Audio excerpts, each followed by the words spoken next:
Hello friends, मैं Vinod Kumar tech TRS VK channel पर आप सभी का स्वागत करता हूं। दोस्तों, जैसा कि आप सभी को पता है कि आज 17 अक्टूबर है और आज से नवरात्र का दिन स्टार्ट हो रहा है। तो आप सभी को नवरात्र की हार्दिक हार्दिक शुभकामनाएं। आज हम आपके लिए ग्रुप डी का अगला सेट लेकर आए हैं, जहां पर हम ग्रुप डी के पिछले एग्जाम में पूछे गए पेपर से साइंस और जीके के प्रश्न को देखेंगे। चलिए दोस्तों, आज का सेट चालू करते हैं। आज का आपका पहला प्रश्न है कि निम्नलिखित में से किस राजा ने कोणार्क के सूर्य मंदिर का निर्माण कराया था। यहाँ पर आपका उत्तर होगा नरसिंहदेव प्रथम। चलिए फ्रेंड्स, अगला प्रश्न देखते हैं। अगला प्रश्न आपका है कि विंध्याशक्ति खाली स्थान वंश के संस्थापक थे। तो जो आपका वाकाटक वंश था उसके संस्थापक थे विंध्याशक्ति। अगला प्रश्न आपका है कि जैकवाड़ी चरण वन विद्युत परियोजना किस नदी पर बनाई गई है। तो ये आपका गोदावरी नदी पर है। जैकवाड़ी परियोजना गोदावरी नदी पर। चलिए अगले प्रश्न को देखते हैं। यहाँ पर अगला प्रश्न आपका साइंस से है कि ऑक्सीजन का उपयोग करके पाइरोवेट का विभाजन खाली स्थान में होता है। तो यहाँ आपका उत्तर होगा माइटोकॉन्ड्रिया, यानी ऑक्सीजन का उपयोग करके पाइरोवेट का विभाजन माइटोकॉन्ड्रिया में होता है। चलिए अगला प्रश्न देखते हैं।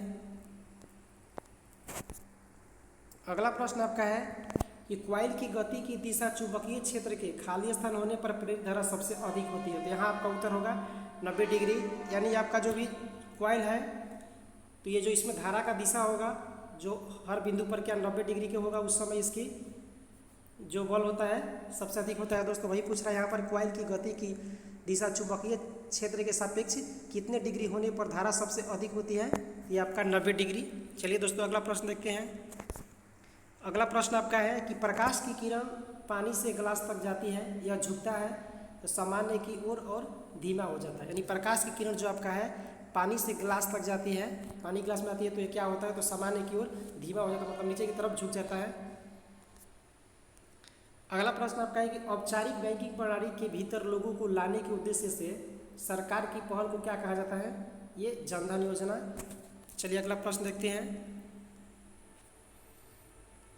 आपका अगला प्रश्न है कि कैल्शियम हाइड्रोक्साइड का सही सूत्र क्या है।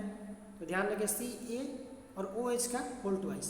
ये फार्मूला अभी भी आपसे पूछा जा सकता है। देखिए ये ग्रुप डी के एग्जाम में जो मैक्सिमम का साइंस का क्वेश्चन है वहाँ से मैक्सिमम क्वेश्चन रिपीट होने के चांस है। तो साइंस के क्वेश्चन को ध्यान से देखिए। अगला प्रश्न आपका है कि K.R. मीरा द्वारा लिखी गई पुस्तक का नाम बताएं जो राजनीति में ईमानदारी और आशीर्वाद की कीमत चुकाने के विषय में प्रासंगिक है। वो पुस्तक का नाम आपका द गॉस्पेल ऑफ जुदास।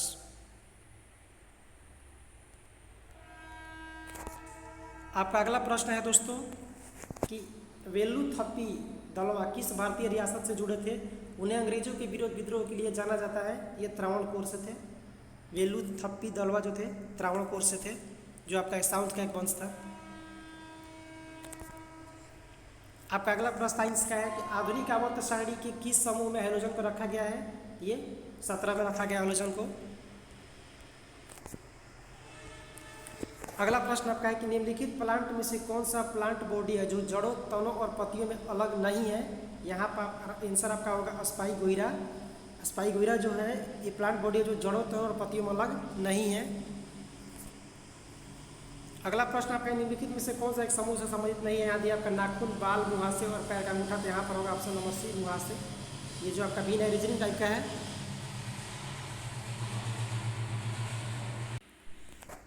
चलिए अगला प्रश्न देखते हैं। अगला प्रश्न आपका है उस विकल्प का चयन करें जो तीसरे शब्द से ठीक उसी प्रकार समझ जो पहले समझ। जैसे आपका कांच है तो कांच जो होता है पारदर्शी होता है, तो लकड़ी क्या होगा, लकड़ी आपका अपारदर्शी होगा। यानी कांच के आर पर दिखाई देता है तो लकड़ी के नहीं दिखाई देता है। चलिए अगला प्रश्न देखते हैं।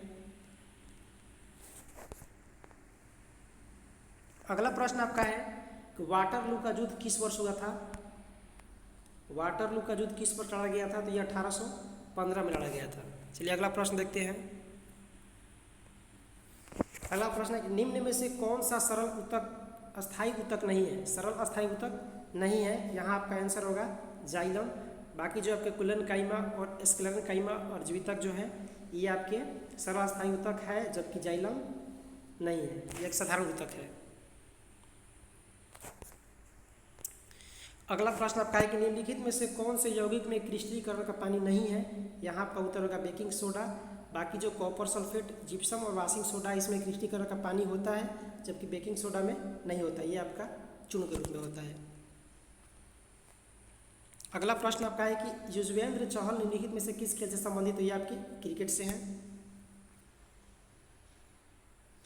अगला प्रश्न कि श्रवणीय रेंज के नीचे आवृत्तियों के साथ ध्वनि तरंगों को क्या कहा जाता है। तो इंफ्रासोनिक। जैसा कि आप जानते हैं कि हम जिस ध्वनि को सुनते हैं उसकी आवृत्ति होती है 20 हर्ट्ज से लेकर के 20,000 हर्ट्ज तक, और जो 20 से नीचे आपका हो गया, ये आपका हो गया अवश्रव्य, और जो आपका 20,000 से अधिक हो गया पराश्रव्य, और जो 20 से 20,000 के बीच में है यहाँ पर आपका है उसे श्रव्य कहते हैं। इसको ध्यान रखें, ये क्वेश्चन बार बार एग्जाम में पूछा जाता है।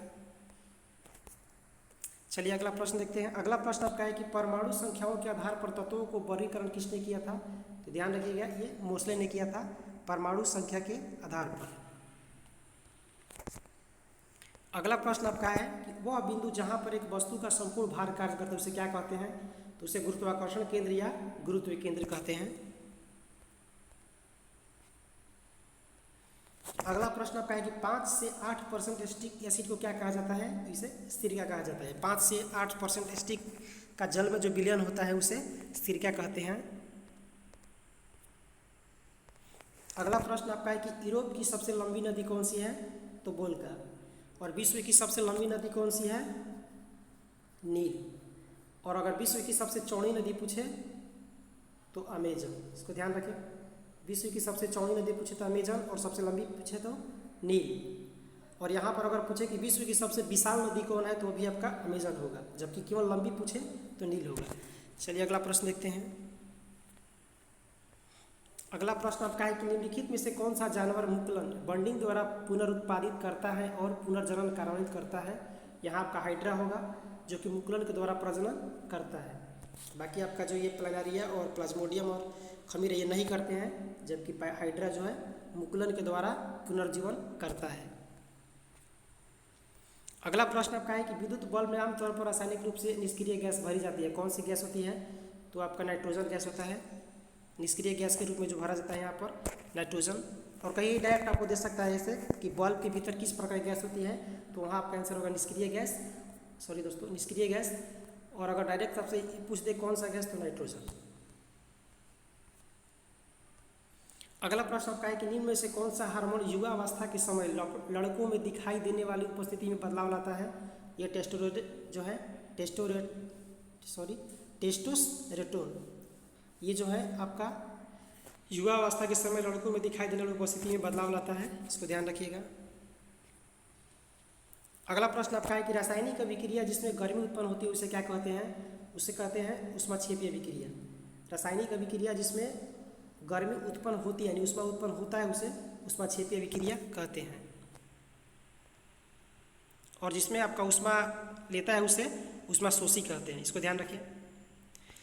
तो दोस्तों अगर आपको ये वीडियो अच्छा लगा तो प्लीज़ इसे लाइक कर दीजिए, शेयर भी कीजिए और कमेंट भी कीजिए। और अभी तक आपने हमारे चैनल को सब्सक्राइब नहीं किया है तो प्लीज़ चैनल को सब्सक्राइब करके बेल आइकन को प्रेस कर लें, ताकि हर वीडियो की नोटिफिकेशन आपको मिलता रहे। ये देखने के लिए वीडियो आपका बहुत बहुत धन्यवाद। आपका दिन शुभ हो।